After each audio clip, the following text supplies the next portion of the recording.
Security Plan by Joseph Farrell. I had something better than investing for the future investing in me. My mother warned me, Marilyn said again, to think twice before I married a child prodigy. Look for somebody good and solid, she said, like Dad, somebody who will put something away for your old age. I tapped a transistor, put a screwdriver across a pair of wires, and watched the spark. Marilyn was just talking to pass the time. She really loves me and doesn't mind too much that I spend my spare time and money building a time machine. Sometimes she even believes that it might work. She kept talking. I've been thinking. We're past 30 now, and what do we have? A lease on a restaurant where nobody eats, and a time machine that doesn't work. She sighed. And a drawer full of pawn tickets we'll never be able to redeem. My silver, my camera, my typewriter. I added a growl to her sigh. My microscope, my other equipment. Uncle Johnson will have them for his old age, she said sadly, and we'll be lucky if we have anything. I felt a pang of resentment. Uncle Johnson. It seemed that every time I acquired something, Uncle Johnson soon came into possession of it. We had been kids together, although he was quite a few years older. A hulking lout in the 6th grade while I was in the 1st, and I graduated from grammar school a term ahead of him. Of course, I went on to high school and had a college degree at 15, being a prodigy. Johnson went to work in his uncle's pawn shop, sweeping the floor and so on, and that's when we started calling him Uncle. This wasn't much of a job because Johnson's uncle got him to work for almost nothing by promising he would leave him the pawn shop when he died. And it didn't look as if much would come of this because the uncle was not very old, and he was always telling people a man couldn't afford to die these days, what with the prices undertakers were charging. Before I had even started to shave, I had a dozen papers published in scientific journals, all having to do with the nature of time. Time travel became my ambition, and I was sure I saw a way to build a time machine. But it took years to work out the details, and nobody seemed interested in my work, so I had to do it all myself. Somehow, I stopped working long enough to get a wife, and we had to eat. So we ran this little hash house and lived in the back room, and at least we got our food wholesale. And Johnson's uncle fell down the cellar stairs and split his skull open. So Johnson became the owner of a thriving business after giving his uncle a simple funeral, because he knew his uncle wouldn't have wanted him to waste any more money on that than he had to. But we have a time machine, Marilyn said fondly. That's something Johnson would give us a lot on, if it worked. We almost have a time machine, I said, looking around at my life's work. Our kitchen was the time machine, with a great winding of wires around it to create the field I had devised. The doors had been a problem that I had solved by making them into switches, so that when they were closed, the coils made the complete circuit of the room. Almost, I repeated. After 20 years of work, I am through except for a few small items. I looked at her pleadingly. It'll run about $20. Do you think?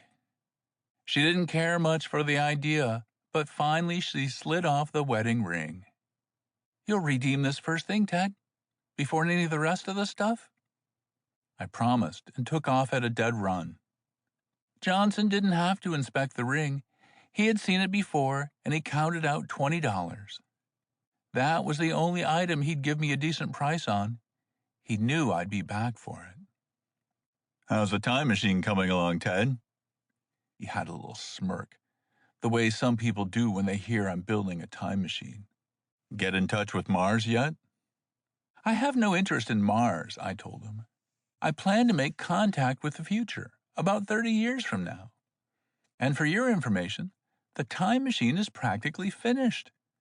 The first test will be tonight." He wasn't smirking now, because he never forgot the way I passed him in school, and he had a good respect for my brain. He looked a little thoughtful. Only a little, because that's all he was capable of.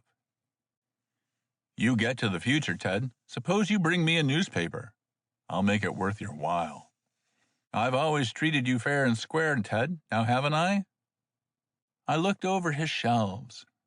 Too many of those dust-covered items were mine, and I didn't have to be a telepath to know what he was thinking. "Maybe you'd like a paper with the stock market quotations, Uncle? From about 30 years from now, say?" The smirk was completely gone now. "You get something like that, Ted. I'll pay you. Wouldn't help you out any, because you have nothing to invest. Me, now, I could buy something that will keep me in my old age. I'll give you $100 for something like that." I laughed at him. $100? Uncle always had his nerve. He was scowling when I left, still trying to figure out how he could get in on the gravy, because outside of Marilyn, he was the only person who ever thought I might succeed. Marilyn cooked dinner for us while I was putting the final touches on the time machine. "Tonight we celebrate," she said. "Steak." It smelled wonderful, but the occasional whiff of ozone from my equipment was more exciting. I had told Marilyn we had about an hour before I could make the test, but with my working faster than I'd expected, and her getting behind with the meal, she was just putting the steaks on the table when I was done with the machine. "Oh, but let's eat first, Ted," she said. "I couldn't eat. After so much work." I stared in fascination at the master switch, the door. "This is it, Marilyn. What I've been working toward all these years." She saw the way I felt, and maybe she was a little excited herself. "Go ahead, Ted," she told me. I closed the door. There was more ozone and a blurring in the middle of the room. We stepped away from the thickest of the blurring, where something seemed to be gathering substance. The something, we soon saw, was a man sitting in a chair surrounded by strange apparatus, most of which I couldn't guess the purpose of. He was a very young man, when I could see him better, probably 19, wearing bright clothes and what I figured must be the style of 1989. "Man, oh," he said. "This time machine is low Fahrenheit, oh daddy. Right to the bottom. It's the deepest." I blinked. "Parlez-vous français?" Marilyn said, "I think he means he likes it. But who is he? And just where did he come from?" The gaily dressed youth got out of the chair and smiled at us. Each of his shoulders had padding the size of a football. His coat tapered from 4 feet wide at the shoulders to a tightly bound waist, the lapels from a foot at the top to 0. The trousers widened out to wide, stiff hoops that ended 6 inches above his shoes. And the shoes! But at least they weren't really alive, as I had thought at first. "How is it," asked Marilyn, "that a cool cat from the future comes to visit us in a time machine? I would expect a more scholarly type." "Not so, Dollo. The angleheads don't reach the real science. The scientist pros believe that all knowledge is known. They delve not into the sub-zero regions of thought. That is done by us amateurs." He did a short bit of syncopated tap and introduced himself. "I am Solid Chuck Richards, ambassador to the past, courtesy of the Friday Night Bull Session and Experimentation Society." "Are they all like you?" I asked. "No, oh daddy man. Some are deep, some are high on the scale, but all of them reach together on one thing. They all feel that the pro-scientists have grown angular and lost the sense of wonder. So we gather together on Friday nights to work on the offbeat side of science. We read your books. If you are Ted Langer." I admitted it. He danced a rhythmic circle around me, staring in what was evidently adoration, and kept murmuring, "Reach that deep, man. Ted Langer, the father of time travel. Oh, man, oh, deep, real deep." "Now see here," I finally broke in. "Don't they talk English where you come from? And just how do you come to be here anyway? I built a time machine to travel into the future, and instead, I get you telling me how deep I am. Are you here, or am I there?" "You are here, oh daddy boy, and I also am here. But to explain this, I may have to use some angle talk, which is what you mean by English. We read your books, which are collector's items, by the way, and we decided you were way under the zero mark, especially when we saw that the angle heads wouldn't touch any of your ideas. So we got together and made our time machine. But I am sad to report, Dr. O, that your theory was a bit less than 200% correct. There were a few errors, which we found. It was something of a shock to hear this future rock and roller tell me that there were mistakes in my work, and I started to argue with him about it. But his attention wasn't on the conversation. He was sniffing thoughtfully, the thing that he called sense of wonder shining in his eyes. He was looking at the steaks Marilyn had set on the table. "Reach that," he said, awed. "Genuine solid flesh. Man, oh, I haven't seen a steak like that in all my offbeat life." So naturally, we invited him to sit down at the table, and he didn't have to be asked more than once. It seemed that food was pretty expensive in 1991, which is the year he came from, and what there was of it mostly came from factories where they shoveled soybeans and yeast into a machine, and it came out meat at the other end, if you didn't make too much fuss about what you called meat. But with so much of the good farmland ruined by atomic dust, and so much more turned into building lots on account of the growing population, it was the best they could do. When we heard this, we pushed the second steak in front of him, and he showed he was a growing boy by finishing every scrap, along with a double order of French fries and half a dozen ears of corn on the cob.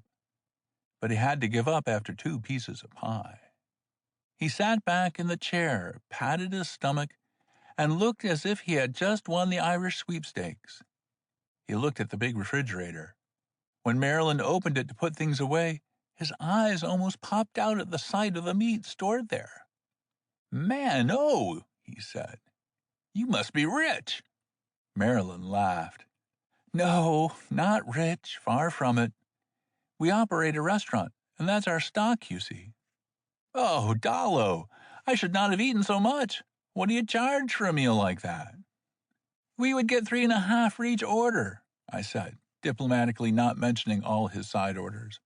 "Although we don't get much carriage trade here. But don't let it worry you. Nothing's too good for a guest from the future." 3.5? He looked amazed. "Why, such a feed would bring 25 or 30 where I come from, if you could find it.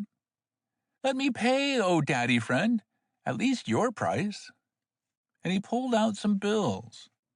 I started to push them back, for of course I wasn't going to spoil this great moment in my life by asking a traveler from the future to pay for a meal. But then I saw what he was trying to give me. I picked up the bills and stared. Marilyn's head was over my shoulder, and she was staring just as hard. She took one out of my hand. "It's not real," she said. "There's not that much money in the world." She had the 5. I had the ones. The 5,000 and the $1,000 bills, that is. I looked up at solid Chuck Richards.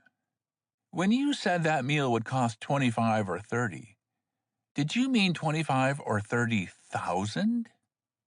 You reach me, man. Inflation, you know, it's terrible. I remember when a G would keep the beat rockin' in a juke palace for an hour. Now you pay half a G a number.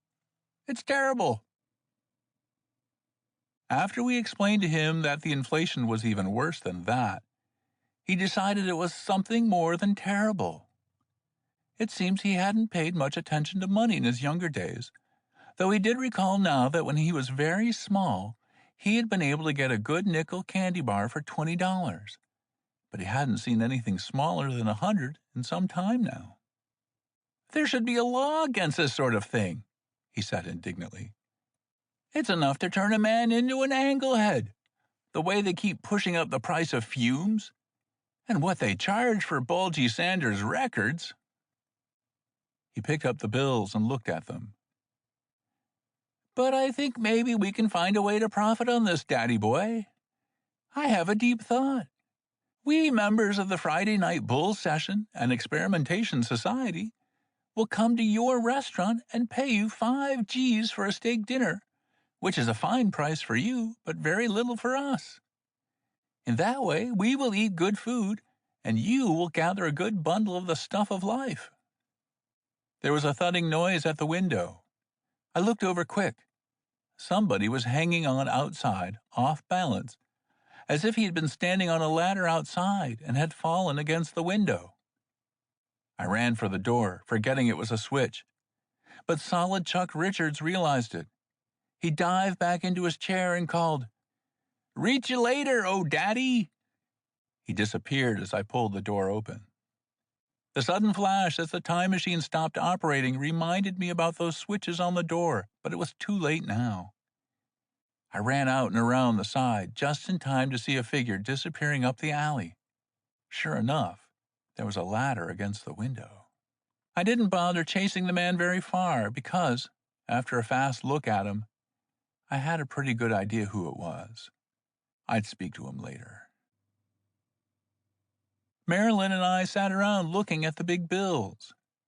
They were the size of present-day currency and were beautifully made, and would have passed easily except for a few things, such as that Series 1988, inscribed alongside the signature of Irving P. Walcourt, Secretary of the Treasury, and the Treasurer of the United States in 1988 would be Kuru Hamamoto. From the state of Hawaii, I wondered, or... "They're no use to us at all," said Marilyn, "unless we hold them until 1988. I was talking about security for our old age. Do you suppose?" "You forget," I said, "that stake will run you 25 or 30,000 in 1988. This is going to be a great disappointment to the members of the Friday Night Bull Session and Experimentation Society, but I fear we must explain to Solid Chuck Richards that we just cannot afford to do much business of this type." I pushed aside the money and began thinking about some of the things the youth from 1991 had told me. There were holes in my theories, a lot of holes. True, I had succeeded in building a time machine, but I could never go anyplace in it, because time travel was possible only by traveling from one time machine to another. The amateurs of 1991, knowing from my books, I must remember to write them, that I had built a time machine in 1959, were able to make contact.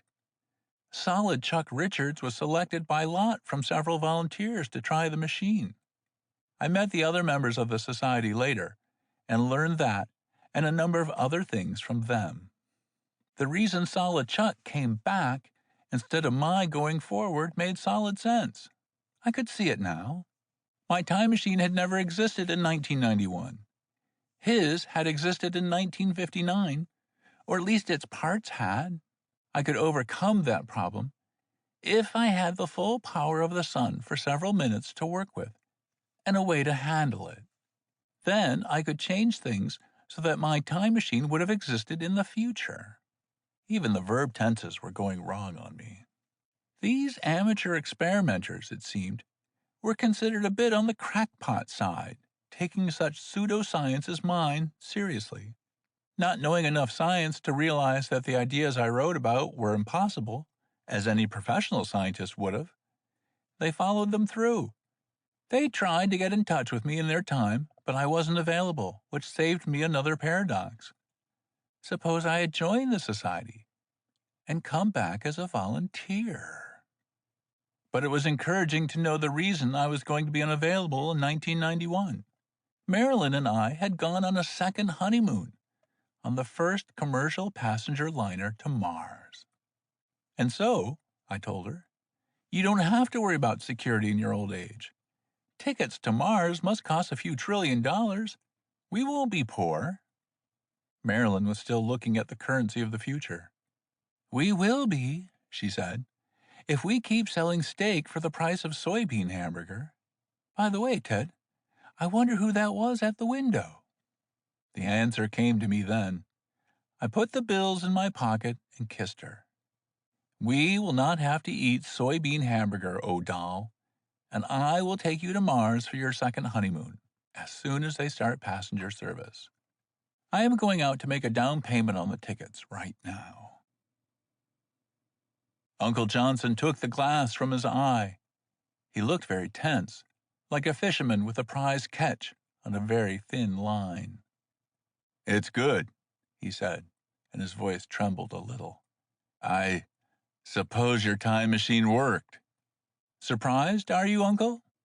Yes, but I see your situation, Ted. You, of course, can't afford to hold these for 30 years. Now, I can, and I'll be glad to help you out by taking them off your hands. Naturally, I have to hold them a long time, so let's say $20 1,000? Let's not say that. I took the bill from his hand. I figure 50 is a fair price. There'll be lots more, Uncle. And as you say, I'm always broke and cannot afford to put them away for my old age. But running the time machine is expensive, and I can't afford to take less than 50. He looked as if he were going to snatch the bill right out of my hand, he was so eager. All right, Ted. I realize there are expenses. 35. We compromised on 40. But I want to promise, he said emphatically. I'm to be the only one you sell these bills to. You reach me, oh, Uncle. I handed him the bills. You're deep, man. Real deep. Real deep in the hole, that is. He mortgaged his house and his regular inventory to buy up all the money I began taking in. Once we redeemed the wedding ring and all the other articles, I got to feeling mellow and even a bit grateful. He started me in business, so to speak. I couldn't stick him with all those millions that would just about buy him a helicab ride to the poorhouse in 1988. So when Marilyn and I got just as deep in the black, because the society members gave us some books on stock market statistics, I started giving Uncle tips every now and then. Not free, of course. I asked for half, and we settled on 70-30.